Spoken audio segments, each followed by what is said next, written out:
I'm Megan. And I'm Matt. And we have been on the road in our van for a whole year. There's been a lot of ups and downs, and we've had some incredible opportunities, and we've met some absolutely amazing people on the road. But in this video, we're gonna tell you everything we think about van life after 1 year of travel. We're gonna share all of our tips and secrets and some honest opinions on what we think about this lifestyle. But first, we gotta get going. If you watched our last video, you will have seen us go through some pretty obvious travel burnout. I feel like a doofus for crying. Matt's got some travel burnout. I just feel a little bit overwhelmed right now with the amount of stuff we have to do. I'm almost 12. I was not strong. I'm just upset. And one thing that we do to kind of subdue those feelings is we book a trusted house sit every month. And obviously we haven't booked one in 3 months because there just weren't any available up in Alaska and the northern Canada area. So once we felt the burnout, we were like, okay, we have to book a house sit. So we booked a house sit in Seattle to watch a beautiful little puppy named Jasper, and we're gonna head there right now. I'm excited to get into this house sit. It's nice to play with the dog. Megan and I talked about getting a dog when we were first on the road, and we just decided that it's not the time for us to really get a dog. So this is how I get my fix, and I'm looking forward to it.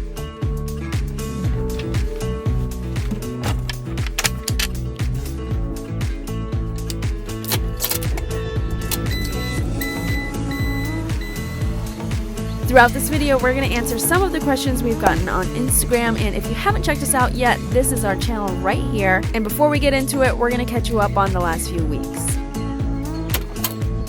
Let's go meet Jasper. So everybody, this is Jasper. Buddy. We're going to be watching him for 3 days. And you guys tell us, who has the better beard, Jasper or Matt? I think it's me, but honestly, he's got the best dog beard I've ever seen in my entire life. Seriously, he's got like a full Santa. You're full Santa. So you guys might have noticed that we are now in Seattle, and that meant that we don't have a video out about Vancouver. We decided to spend our time in Vancouver really doing nothing, enjoying ourselves. We did walk around. Ooh, okay. We went to Stanley Park and did the seawall. We walked around, and that was as much activity as we could handle. So we decided to cross the border and come home to the Americas and take a little break, watch Jasper, and hang out here. Yeah, so we're gonna be in Seattle and in the Washington area for the next few weeks, but we're looking forward to this weekend of just laying low. That's one thing that we wanted to explain to you guys too, is that while we love being able to travel and everything, we do live in 70 square feet, and it can get really crammed in there, mentally and physically. So we're happy to have a house for 3 days. All right, you want to move in? Yeah, let's go get our stuff. All right. Yeah. Okay. That didn't really work out the way I thought it was gonna. What's up, Jasper? Since we have a house, this is usually when we do a deep clean of the van, and this is the perfect opportunity to show you what our van looks like on a regular basis and all of the not so glamorous things about van life. I mean, before I even get started, like, how gross, disgusting. Because you know, like the dishes that you wash in your van, they never really get clean. So like all of the water that drips off of that gets captured in here. So we can wash it over and over again, but I think it's about time that this thing goes. So I bought a new one. So welcome to the realistic van tour. This is what it looks like on a regular basis. And honestly, it looks a little cleaner than what it actually usually looks like. But let me show you all of the things that, you know, never gets shared. There's stuff on the counters, as you can see. There's always stuff on the counters unless we're moving. It is what it is. The second thing, backpacks. We have many backpacks, and they're always everywhere. Always backpacks. Just random stuff on the bed, per usual. Nothing new there. Our headliner is always stuffed with either jackets, towels, blankets, beach blankets, camp chairs. Pretty much whatever we need to fit somewhere, we fit it there. These hooks that we love so much, we hook everything to them. Literally everything. So sometimes this area can just like be full of just jackets. Up here is where we keep all of our random stuff, like bear spray and bear repellent stuff, and honestly, like whatever else is up here. I don't know. We have a pen, small batteries to I have no idea what, pins. I have literally no idea. We don't sew. Some postcards from Alaska that we never sent out. Lacrosse ball for rolling out the feet after a long hike. A ring box of ring. It's on my hand. It's on Megan's finger. Oh, electrical tape, which you should definitely have on deck if you live in a van. Just have it. So many uses. We usually try to keep a clean house, but this is generally what it looks like unless we like really go through an effort to clean everything. It's kind of a losing battle. This is like our catch-all for, honestly, it's supposed to be just kitchen stuff, but sometimes like keys end up in here, wallets end up in here, and it's really not the most secure thing by any means in this van, but it's got character and personality, and that's why we love it. When we built this middle bench seat, we had the best intentions for it. It would be our catch-all for all of the things we didn't need on a regular basis, but it soon became just a closet for stuff. We have 2 baskets full of stuff that we need to sort through, that we've needed to sort through since we did the remodel, which I think was back in May, and it's September now. Megan's dinner roll for her neck and back, full-size Catan, hair dryer, head scratcher. A necessity. We should have this out. Hair straightener thing, another bottle of sriracha, a bag of sorts. If you didn't know, we love sriracha and we went months without it because there's actually a worldwide pepper shortage of this kind of pepper. And when we finally found it in a store in Canada, I bought 3 bottles because we need this stuff. We love sriracha. This shelf has become the hanging shelf of the everyday use items. So our sunglasses, we hang our keys on here. This is like a mosquito repellent thing that just never works. And we just like put it here, and then once we leave or go somewhere, it's conveniently right here. But we also fill this area with a bunch of stuff. We also have the only plant that's really still thriving after a year, and this is a Christmas cactus. If you're looking for a plant in your van, Christmas cactus, apparently, vans love it. We have 2 other plants that are not living their best life. Let me show you. Our baby cactus. The baby cactus lives half of its life outside of the pot. Every time we repot it, it falls out. And the succulent that used to live in the giraffe, it got knocked off. That's a llama. Apparently it's a llama.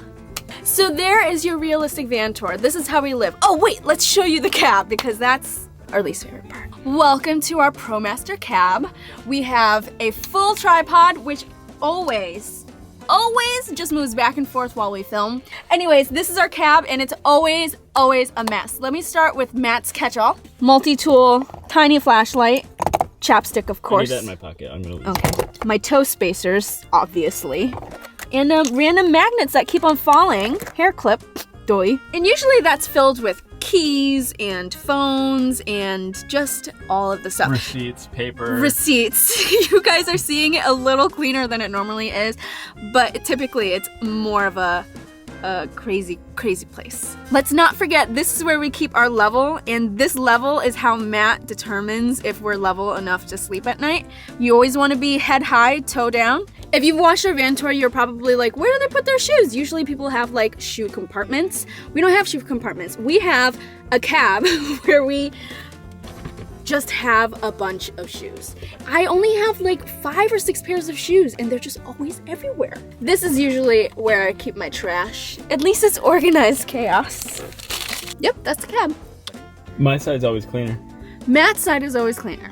Let me just get this out of the way again. This is our secret kitchen supply cabinet that always, it's just all of the stuff stuffed into a bench. Let me show you. It usually has an Instant Pot and some other things in there, but you're seeing it a little bare, but basically everything just hangs out. No organization. Let me tell you about this Lagoon table. If you guys watch our van tour, you'll know that we're not big fans of the Lagoon mount that like swivels. We don't use that Lagoon table anymore because we just don't need to, but this little mount, when we have it down, it keeps all of the cushions from just falling off. So this is the only thing stopping all of the cushions from just like swaying back and forth. We didn't build anything to like keep it in place, so Lagoon mount. And just to be clear, it's not that it didn't work because our table was too heavy. It doesn't work because it's kind of poorly manufactured. And honestly, their customer service was kind of useless when I reached out to them asking them for help. So for that reason, we absolutely do not recommend the Lagoon. The last thing we want to show you is our beautiful floors. They're always dirty, always. Even if I clean them, 2 seconds later, dirty. So we have this thing, which doesn't get the corners. We also have a hand vacuum that broke, and I have no idea where it is right now. We haven't seen it in like 3 days, but we ordered a new one. It's just something that you never prepare for. When you're like, oh my God, I'm gonna move into a van and I can park up anywhere and it's gonna be amazing. No one tells you that you need to clean your floors every single day. I think one thing we didn't really expect was the amount of time we'd spend cleaning on a regular basis. It is possible to keep it in van tour status, but that involves cleaning everything like all day, every day, and really staying on top of it and making sure everything has a home. At our best, we're able to have everything cleaned, but at our worst, it looks way worse than this. This is relatively clean compared to how it normally is. But the reality is we're living, we're working, and we're eating, and we're exploring, and we're out adventuring. So things add up really quick in a really small space. One thing that kind of sucks is our fridge is kind of too small for us. And we added a cooler to our entire van life system, and that's really helped us have more space to store food. But the only thing is, the cooler itself just hangs out in the middle of the van, and it's not ideal, but we should have gotten a bigger fridge. Another thing is our freezer door broke and it completely iced over, and we needed to defrost the fridge. We love this layout 100 times more than we had before, and so that remodel was totally worth the time, money, and energy to put into, because it really opens up the space and we have a little bit more space from each other, which is the other thing that I want to share about van life. Getting space from your partner can be really difficult. One thing that Matt and I struggle with the most is getting physical space from each other. And I think this is one of those expectations versus reality things. Before moving into the van, I thought I would love spending time with Matt 24/7. What I didn't realize is that spending time with your partner 24/7 is different than living in a van with your partner 24/7. I mean, I love spending time with Matt and I always love him being around, but in a house we have doors. So this is the bedroom. I can hang out in the bedroom and he can hang out in the living room. In a van, we don't have that. So that's something that's a little difficult, and when we do these house sits, it really helps us get some physical space. Once we get back into the van, we're like, oh my gosh, I missed you. So usually when we book a sit, we'll reach out to the homeowner and we'll ask them if it's okay if we order a couple packages to their house. So far they've always said yes, and then it's really convenient and a free way to get mail. It's the Wind Plus, and it's a smart personal air purifier. It should be perfect for van life, and it's super small, super compact, and it also comes with an air quality sensor. A few times we got stuck in wildfire territory. We didn't have a place to stay, and it was like shelter in place, and we were just pretty much screwed. I think having an air purifier would have been really great for the van, because we can't just shelter in place. Like, we need to have our fans going, and so whatever air is outside is inside too. So we figure, since we're in the Pacific Northwest, we should get an air purifier, and this is the smallest one I could find. So we'll see if it's any good and let you guys know if it's worth it. Leave it. Leave it. Come on. Few things in van life are better than taking a shower and not having to wear sandals. We've been in so many different public showers, and being able to shower in a nice clean house barefoot, no flip-flops, is incredible. Now that we're all showered up, we're just gonna spend the night hanging out and relaxing. There's a beautiful deck we're gonna hang out on probably, maybe have a beer. I was in charge of the beer buying, and I saw a unicorn, I was like, that's the one. And then Matt opened it and he was like, it's pink. And the descriptors is juicy tropical pink. That is one pink beer. Matt's gonna make me a steak, and we're gonna catch you guys tomorrow. We have way more secrets to spill, so many questions to answer for you guys, and so many more opinions to share. So, catch you tomorrow. All right, good morning, everybody. It's a beautiful Saturday here at this house sit. We got Jasper, and we're just chilling on the porch doing our thing. Megan's in bed because it's like 9 o'clock and she hasn't gotten up yet. And that's what I love about being in a house sit.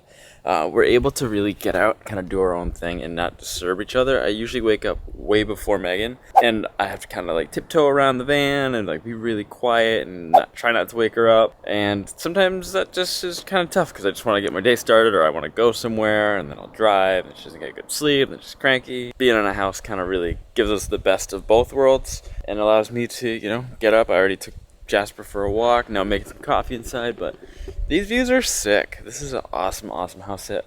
Sometimes just being in the same 70 square foot proximity of somebody 24/7 is tough. After a year on the road, I think we've figured out some systems that work and some things that don't. Good morning. One thing I have to say that I absolutely love about van life is that we do have our entire house with us everywhere we go. So if we ever forget something or we need something, we can just go get it. Like, this house doesn't have a coffee maker, so I just went and I got our coffee maker. We're highly coffee dependent in the morning. All right, since we're here on the porch and it's beautiful, we figured we'd answer some questions that we got from Instagram. The first question is, what was your expectation versus your reality? And I think that's a really good one to start with because we did not set expectations, and that was our biggest problem going into van life.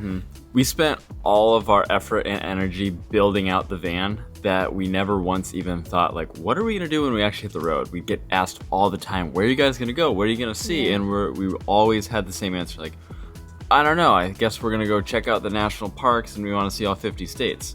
And then once we hit the road, we realized we don't really wanna do that anymore.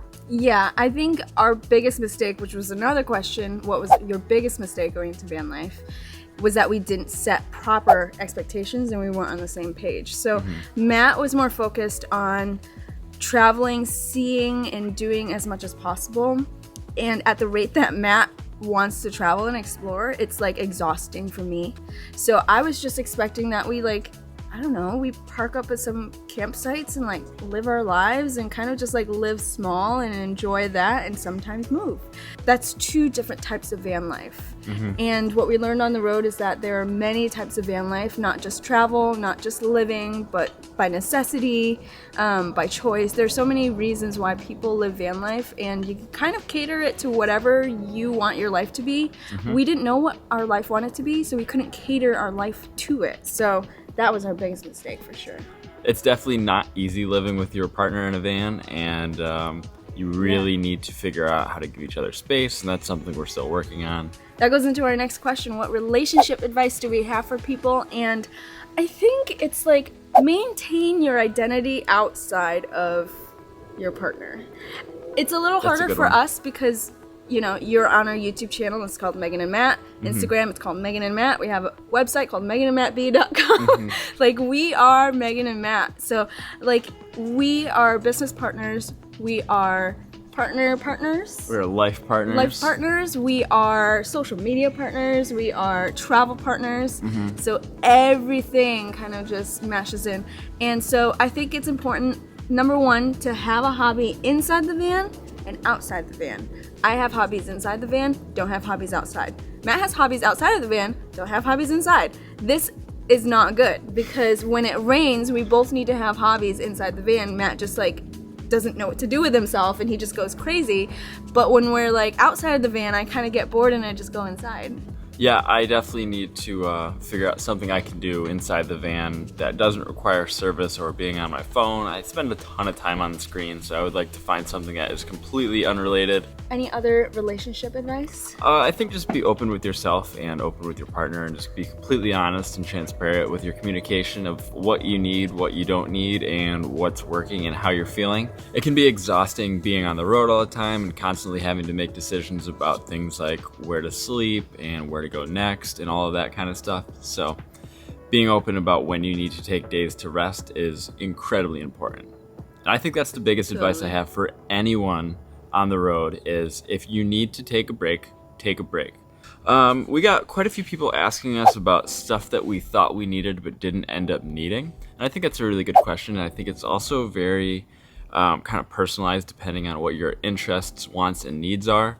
When we first hit the road, we had definitely way more extra stuff than we thought. Honestly, like, I can't name one thing that we didn't need because we've literally gotten rid of it and replaced it with things that we do need. And I think rather than telling you, like, you shouldn't keep this in your van, just, like, put whatever you think you need in the van, and then you're gonna learn on the road what works better, and just, like, replace those things with the things that work better for your situation. Some people will go into their van life with a coffee maker, and then they realize that their electrical system can't handle it, and then they switch to an AeroPress. We came in with an AeroPress because we didn't want to pull from our electricity, realized we didn't like that, and then got a coffee maker. So you never know what you're gonna like. Things we thought we'd never do that we now do. Okay, I think people want to say, like, we go to the bathroom in front of each other, but guess who would stand at the door every time I went to the bathroom? Meghan would. Matt. Meghan would. Matt. I wouldn't know. Meghan called them potty parties. You call it a potty party! I wouldn't say that we never expected that we'd do this, but there's some times when we were trying something new for the first time, like mountain biking or backpacking or rock climbing. I don't think those are things we never thought we'd do, but van life's opened us up to a whole lot of new experiences. We weren't traveling before, and we weren't exploring before. We were barely camping before. When we went on a 4-day camping trip, that was like a vacation of the year. You know, like, this is why you do van life. You go out there and you experience a lot in a short amount of time for as long as you want. I don't know if a lot of other van lifers have the same experience, but we see a lot of people who've traveled before getting into van life. They did a lot of international travel or domestic travel, and then when the pandemic hit, they decided, hey, let's get a van. We did no traveling before we got into the van, so I had no experience with planning, and I'm still working on getting better at planning. The last question we're gonna answer for now is, do we ever get sick of van life? Yes, that's why we're in the house sit. And I feel like that's why my expectation early on of just, like, living was completely wrong, because, you know, there is such a thing as travel burnout. There is such a thing as, like, just wanting the comforts, like a flushable toilet, a shower that you can just not have to, like, go to the gym for and like worry about peepers, stuff like that. Yeah, we do get sick of it, but those days come less than the days that we love it. And that's what makes it worth it. It's kind of like in life, there's everything has a trade-off. Those are days where we just realize we kind of need to just rest and relax, and sometimes just kind of feel those crappy emotions and then recharge for when we go on a sick adventure where we're like, this is why we're in the van, because we had a sick camp spot, we had an awesome hike, we saw some awesome wildlife, or met some really cool people, had an epic time exploring a city. There's so many opportunities out there that if you can get past the whole hump of what am I doing with my life, it's really an epic lifestyle. Getting the van was a part of our debt-free strategy and a way for us to stay out of debt and travel and enjoy our lives at the same time. So our lives are completely different than it was before. It's just changed our lives completely. I know we started this video with a lot of the negative things about van life, but there are so many good things about van life, and we're gonna show you when we get back in the van. Welcome back to the van. It's been a few days since we left the house sit in Seattle. We're now camping just outside Mount Rainier National Park. We have beautiful views. I also want to show you guys the not so beautiful views of our van situation right now. This is the current situation in the van. We just cleaned up from eating, and there's stuff that's half washed and needs to be put away. Our blender's still out because we just made some bean dip type of stuff. Our Berkey stopped working, so that's pretty inconvenient. I think we just need new filters. But we've been using our water bladders, and I accidentally sat on one of them and got our cushions soaked. It's freaking hot. I had to put a shirt back on to record this because I figured it's just a little bit more appropriate to be fully clothed most of the time. Oh, the fun stuff. We got a box right before we came camping, and we haven't been able to get rid of the box yet. So we're just driving around with a big old box, which takes up a lot of space. So, Say box again. Box. But it's not all negative. We're actually here to talk to you guys about our favorite things in the van. And I'm just gonna fire off the things that I love the most about the items we have in our van. Number one, when it's working, is the Berkey. The Berkey when it workies is incredible. It gives us really good peace of mind whenever we're drinking water that's from like the side of a gas station tap or a sketchy grocery store or just a random water spigot we drove past. So it's really nice to have that peace of mind to have the filtration systems in place. The next thing I definitely love is our stove. We have 3 burners, so it's really nice that we can actually cook multiple things and have a big fancy meal like we normally would in a house, just in a van. After the stove is probably the composting toilet. It's kind of like really overpriced, but I'm gonna say compared to the other things on the market that I've heard about, I think it's the best bang for your buck, and it does what you need to do, and we really only have to do the poop part probably once a month, once every 3 weeks or so, and the pee jug is something you just unfortunately get used to, and it does stink, so that's something you're gonna have to be prepared for. One of my favorite things is the Nintendo Switch because I like to play Animal Crossing and it's just good old fun. And it's, you know, it doesn't take up much space. The second thing that I love is our artwork. I mean, I just think it like gives it some personality here. We added 2 new pieces. We have a puffin and a bear that we got in Alaska to remind us of all of the good times in Alaska. We also did get a new vacuum. This vacuum is a lot more expensive than the one we had before, but it's a lot better than the one we had before. This is the Shark, and it just sucks up everything. I love having a vacuum. It makes cleaning a lot easier, and if you guys watched through this entire video, you know that that's our biggest point of contention, is that we always have to clean, obviously. Love the 2 Max Air fans, especially on this crazy hot day. We love the 2 fans. It really makes a big difference to have 2. We also have 2 doors, which, take it or leave it, it's all right. The last thing that I will say is a game changer. When we renovated this van, we undermounted the gray water tank, and our quality of life in this van has been incredible. I mean, that was like the best upgrade that we did. We love our new layout now, and I don't think we would change it one bit. I will say, after a whole year living in a van, we would not trade it for the world. We love this thing. It's our home. It's our first home together. And even if van life ends next year, next month, I feel like this last year has really made all of these pains worth it. So if you like this video, I hope we answered all of your questions. Give us a like, watch this Alaska video if you're new here, and subscribe to our channel because we do a lot of travel. Bye!